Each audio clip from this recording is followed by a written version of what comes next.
let's talk about something fascinating. Sometimes, in the world of contracts, things are not what they seem. Today, we're diving into a real court case from 2005 that's all about a couple of tractors that were hiding a big secret in their paperwork. So let me ask you this. When you sign an agreement that says lease right at the top, does that automatically make you a renter? Or could it be that legally you're actually a buyer from the moment you sign? This isn't just a hypothetical question. It was the entire puzzle in a real-life legal drama. So here's the setup. On one side, you have a company, Lafayette Investments, and they were super clear. This guy, Keith Bailey, is just renting from us, he's a renter. But on the other side, Bailey himself dug his heels in and said, nope, look at the deal, I'm a buyer, I'm the owner. And that disagreement is what kicked this whole thing off. So how did this whole thing even end up in court? Well, the story really gets going when money gets tight, which, as you know, is often the case. Our story really kicks off back in 2004. A farmer named Keith Bailey hits a rough patch financially, and he has to file for Chapter 13 bankruptcy. You know, that's the process where you try to reorganize your finances and create a plan to pay off your debts. And this is where things get spicy. In his bankruptcy paperwork, Bailey lists Lafayette Investments as a secured creditor. Now, that's a term you use for a lender when you're buying something. But Lafayette immediately objected. They said, whoa, no, we're a lessor. He's just renting.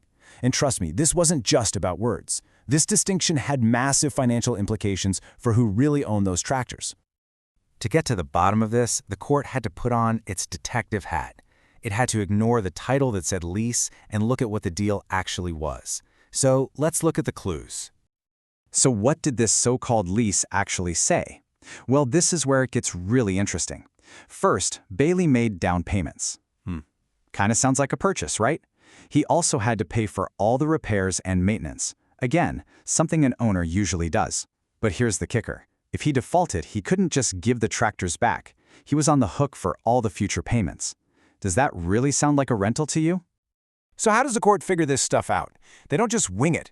They have a specific tool for the job. In this case, it's a two-part test from something called the Uniform Commercial Code, and it's designed to see right through these kinds of disguises. The first part is something called the Bright Line Test, and honestly, it's super straightforward. It asks a really simple question.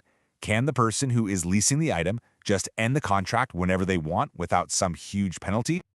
So let's apply that right now. Based on what we just learned about the contract terms, could Keith Bailey have just called up Lafayette and said, hey, I'm done, come get your tractors, and just walk away clean? Oh, absolutely not. No way. The contract had him locked in tight. He was on the hook for every single payment no matter what. So since the answer to that first question is a big no, the court had to move on to the second part of the test. Okay, so this next stage is called the Economic Realities Test. It looks a little complicated, but the court only needs one of these four things to be true to decide it's a sale. And for our story, everything, and I mean everything, came down to that last one.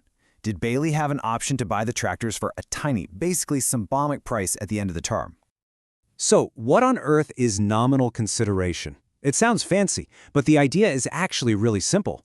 It's a buyout price that's so ridiculously low compared to the item's actual value that you'd have to be crazy not to take it. It's an economic no-brainer.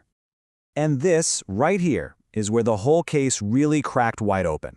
The court started doing the math to see if Bailey's deal was, in fact, a no-brainer. First up, let's look at the value of the tractors. Evidence showed that by the end of the agreement, each tractor was still going to be worth a cool $15,000. We're not talking about small potatoes here. That's a valuable piece of equipment. Okay, so 15 grand is the real value. What was Bailey's buyout price? Get this. It was only about $2,150. Let's just see how those numbers look next to each other. And when you put those two numbers side by side, wow, it's not even close. You've got the actual value way up here at 15 grand, and Bailey's price to own it is this tiny little bar down here. Walking away from that deal would be like lighting more than $12,000 on fire. And this, my friends, was the smoking gun. The court said it perfectly in its ruling. They wrote that Bailey had no reasonable alternative but to buy the tractors. The deal was structured from the very beginning to force a sale, no matter what you called the document. So with all the evidence on the table and that economic reality staring them in the face, the court was ready to deliver its final verdict and solve the mystery of the tractors in disguise. And the ruling was clear. This agreement was not a true lease. Period. It was a sale. Legally, it was a financing deal where Lafayette was the lender and the tractors were the collateral.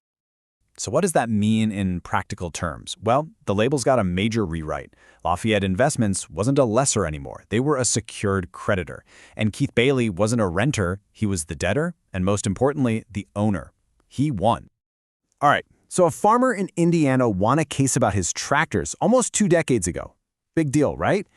Well, actually, yeah, it is. Because the logic the court used here pops up in all sorts of places you might not expect. So here's what this all boils down to for you. First, what a contract is called doesn't matter nearly as much as what it actually does. The economic reality is king. Think about all those rent-to-own or lease-to-own deals for furniture, cars, or computers. Many of them are legally sales in disguise, and knowing that difference is absolutely crucial because it changes your rights and determines who really owns the thing you're paying for. So I'll leave you with this question to think about. Take a look at the agreements in your own life, your car lease, your phone plan. Is there anything you're leasing where the deal is so good at the end that you'd never dream of walking away? You might just be an owner in disguise too.